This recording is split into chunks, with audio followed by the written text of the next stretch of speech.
¿Qué pasaría si todo lo que se sabe sobre la guerra en el cielo estuviera completamente equivocado? Pues, o sea, esa es una pregunta que rompe con todo. ¿Con todo? Sí, rompe por completo con siglos de tradiciones, de arte y de imágenes que la humanidad ha dado por sentadas. Es el punto de partida perfecto para desmantelar un enigma verdaderamente monumental. Porque, a ver, al pensarlo con detenimiento, la paradoja es abrumadora.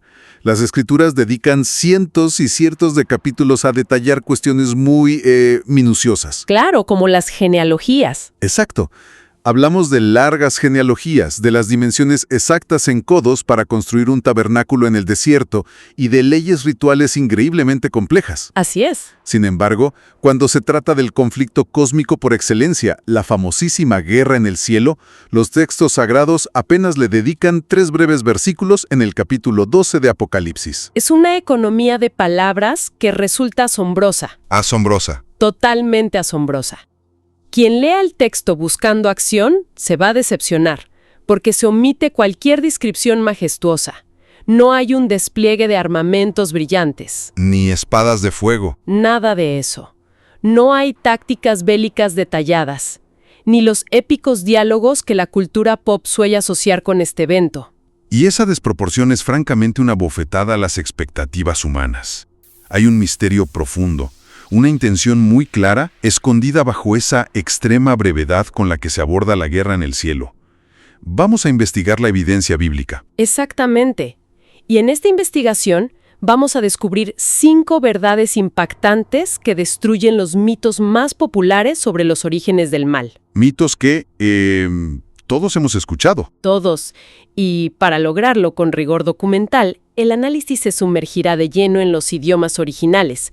Vamos a examinar cuidadosamente los términos en griego y hebreo, además del contexto histórico exacto que envuelve estos pasajes. Para quienes nos escuchan hoy, es momento de hacer un borrón y cuenta nueva con todo lo que se creía saber. Desentrañar este monumental silencio bíblico requiere vaciar la mente de imágenes preconcebidas y de cuadros renacentistas. Totalmente de acuerdo. Por siglos, la narrativa en torno a la caída de Lucifer ha sido mal interpretada precisamente por no observar el texto original con la lupa histórica y lingüística adecuada. Si se buscan revelaciones de misterios bíblicos, este es el lugar correcto. A lo largo de este trayecto sobre la guerra en el cielo, desarmaremos la teología popular pieza por pieza. Y aquí comenzamos con la primera gran revelación. Así es. Pero aquí es donde se pone extraño, porque la historia da un giro bastante peculiar desde el principio. Sí. Cuando uno lee Apocalipsis 12, del 7 al 9, Juan describe este evento cataclísmico con una brevedad casi telegráfica. Ajá. No hay descripciones de espadas flamígeras, no hay escudos rompiéndose, no hay formaciones de batalla en ninguna parte de la guerra en el cielo. 0 detalles militares. Si es un evento tan importante, ¿por qué Juan usa tan pocas palabras? Esto es lo que la mayoría de la gente no sabe. El texto original revela algo impactante al respecto. Si vamos al manuscrito griego, la palabra empleada para definir esta contienda es polemos. ¿Polemos? Exacto. De ahí deriva nuestro término polémica. Esto significa que el apóstol no está intentando documentar una coreografía militar al estilo de Hollywood. O sea, no es un choque de ejércitos. No. Su lente está enfocado enteramente en el resultado jurídico y espiritual del evento. Imaginen un pleito legal a escala cósmica. Un tribunal. Un tribunal, no una colisión física de ángeles en un campo de batalla. Pero, un momento, ¿esto significa que el silencio sobre los detalles bélicos es en realidad una medida de protección intencional? Absolutamente. Al ocultar la coreografía militar, la Biblia protege a la humanidad de cometer el grave error de convertir al mal en un protagonista fascinante. Literalmente, se le quita la gloria literaria. Se evita que la gente glorifique los detalles de la guerra en el cielo. Exacto. Se le despojó de cualquier heroísmo. Y eso nos lleva a nuestra segunda revelación.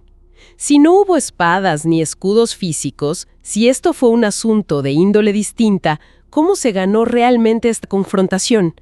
Para entender la guerra en el cielo de forma correcta. Vamos a darle la vuelta a esto por completo, porque la respuesta no tiene nada que ver con fuerza bruta. Nada. La victoria definitiva del arcángel Miguel sobre las fuerzas opositoras no se basó en absoluto en contar con músculos celestiales más grandes o poderes destructivos incalculables. Así es. Pero aquí es donde se pone extraño. Si no fue con fuerza, ¿qué usaron? La evidencia es clarísima en Apocalipsis 12, versículo 11. El texto indica que los vencedores triunfaron por la sangre del Cordero y por la palabra del testimonio. ¡Guau! Esto es revolucionario. Conecta de manera directa y absoluta la confrontación angelical, esa necesidad de vencer en esta guerra en el cielo, con un evento terrenal, histórico y sangriento. El Calvario. El Calvario. La cruz fue, en esencia, la verdadera y única arma utilizada. Pero un momento. Esto significa que, de haber detallado la guerra en el cielo real con tácticas, armaduras y ángeles guerreros, ¿la mente humana habría desviado por completo su atención del evento central? De la historia de la redención, sí. El enfoque se habría perdido persiguiendo destellos de una batalla cósmica, ignorando por completo el sacrificio en la cruz. Es la naturaleza humana distraerse con el espectáculo visual, y eso nos lleva a la tercera pieza de evidencia que desmantela por completo otra imagen sumamente arraigada en el imaginario colectivo. Y aquí viene el gran giro. A mí me dejó sin palabras al analizar esto. Resulta que nunca hubo una lucha equilibrada. Nunca. Toda esa idea romántica de un dualismo cósmico, donde el bien y el mal son fuerzas gemelas casi iguales, que chocan en igualdad de condiciones en un supuesto empate en la guerra en el cielo, es una falsedad rotunda, un mito absoluto. Pero aquí es donde se pone extraño. Si no fue una pelea pareja, ¿qué fue? La clave para entenderlo vuelve a estar en el griego, específicamente con el verbo epleses. ¿Epleses? Sí, que se traduce literalmente como expulsado o arrojado fuera. En el contexto legal antiguo de Medio Oriente, esto es fundamental.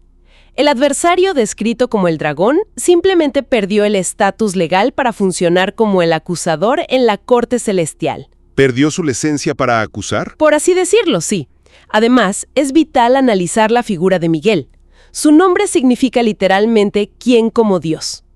Miguel no está combatiendo por su vida, sudando la gota gorda frente a un rival igual de fuerte. Claro que no. Él simplemente actúa como el alguacil, el ejecutor oficial de una orden de desalojo dictada por la soberanía divina. Esto cambia todo el panorama, literalmente. Por completo. Pero un momento, esto significa que esta famosa guerra en el cielo fue mucho más parecida a un desalojo legal fulminante que a un intercambio de golpes donde el resultado estuviera en suspenso. No hubo suspenso. Hubo un veredicto y simplemente se ejecutó.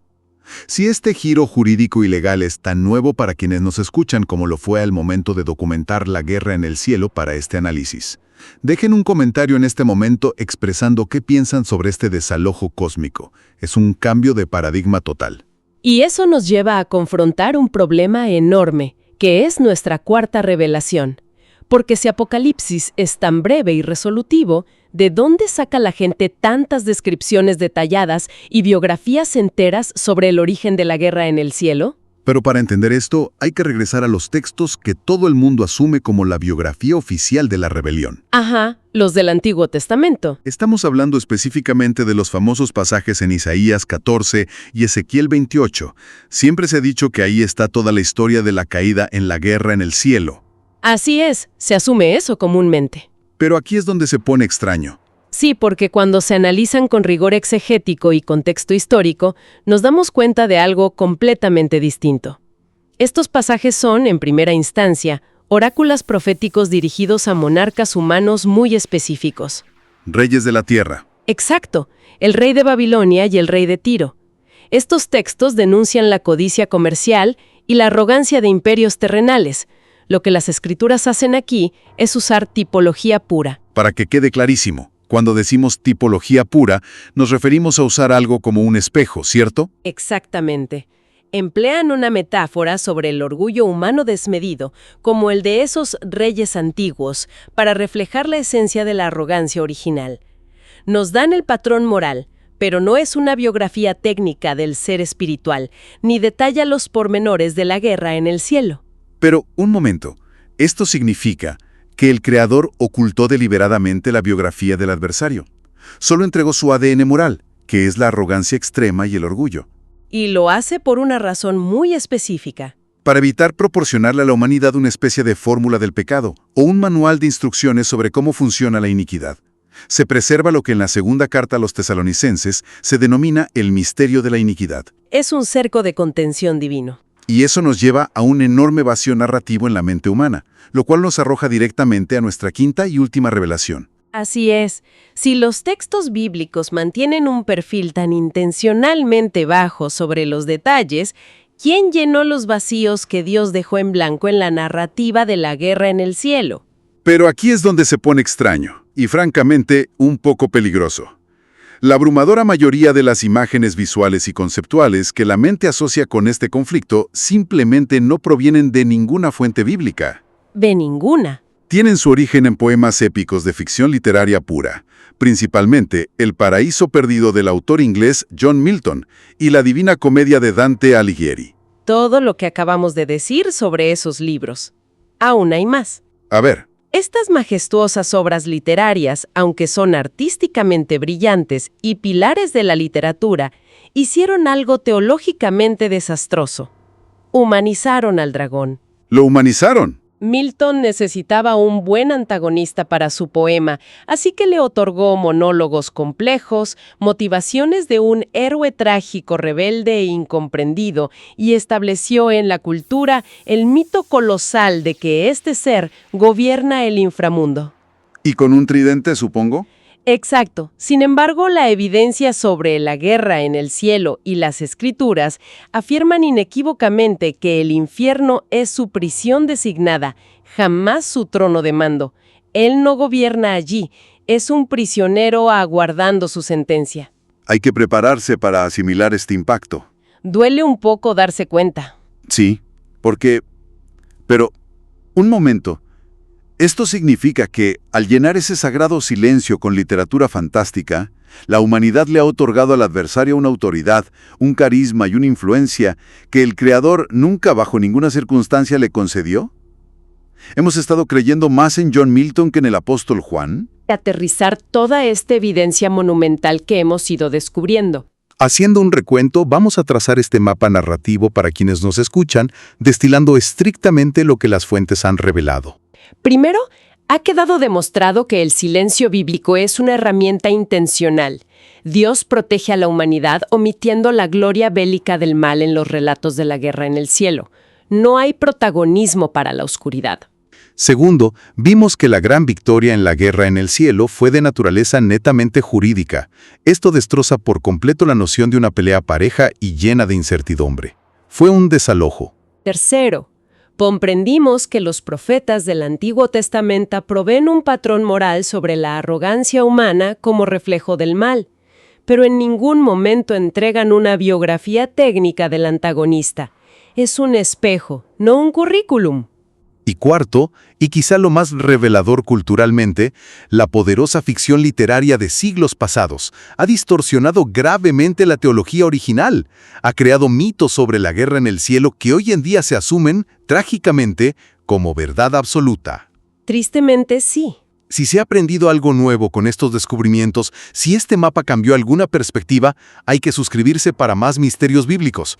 Esta investigación apenas roza la superficie. Y teniendo este mapa claro, surge la pregunta más pragmática de este análisis profundo. ¿Qué significa esto para el día de hoy? ¿Cómo afecta a la vida espiritual diaria el saber que la información sobre este conflicto fue intencionalmente restringida? Esa es la clave. No podemos quedarnos solo en la teoría. Hay que conectar un pasado celestial, remoto, con la vida que se vive todos los días en la calle, en el trabajo, en la casa. Exacto. El hecho de que exista un velo de misterio sobre las tácticas que usan los ángeles obliga a la humanidad a dejar de buscar fórmulas mágicas y a emplear las armas correctas en el terreno terrenal. La aplicación es muy concreta, fíjate. Si se examina la carta a los Efesios en el capítulo 6, la instrucción del apóstol Pablo es cristalina. ¿Sí? La confrontación diaria no requiere espadas místicas, escudos de energía invisibles o conjuros elaborados para imitar a los seres celestiales. Las armas que se demandan son absolutamente prácticas, éticas y morales. ¿Cómo cuáles? Vivir en la verdad, practicar la justicia y mantener una fe inquebrantable. Eso es hacer la guerra espiritual correcta. Además, hay una sabiduría profunda, un ancla muy necesaria en pasajes como Deuteronomio 29:29 y la segunda carta de Pedro, capítulo 1, versículo 3. Pasajes fundamentales. Ahí se establece que la divinidad ha revelado única y exclusivamente aquello que es necesario para la salvación y para llevar una vida íntegra. Las cosas secretas le pertenecen a Dios. Es un límite de seguridad vital.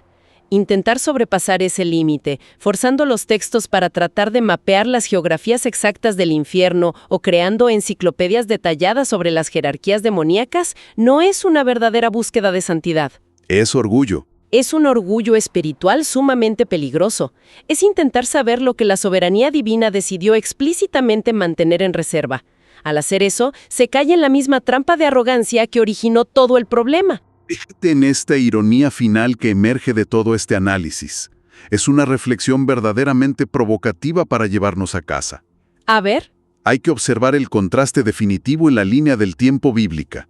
Aquella remota guerra en el cielo concluyó simplemente con un desalojo, con una expulsión categórica del orden celestial. Así es. Por lo tanto, el conflicto en la tierra culminará con una destrucción total y absoluta del mal. Es una simetría reveladora, muy llena de esperanza. A fin de cuentas, a lo largo de toda la historia de la redención humana, no importa realmente el cómo cayó el adversario. No. Lo único que verdaderamente sostiene y transforma la humanidad es el quién.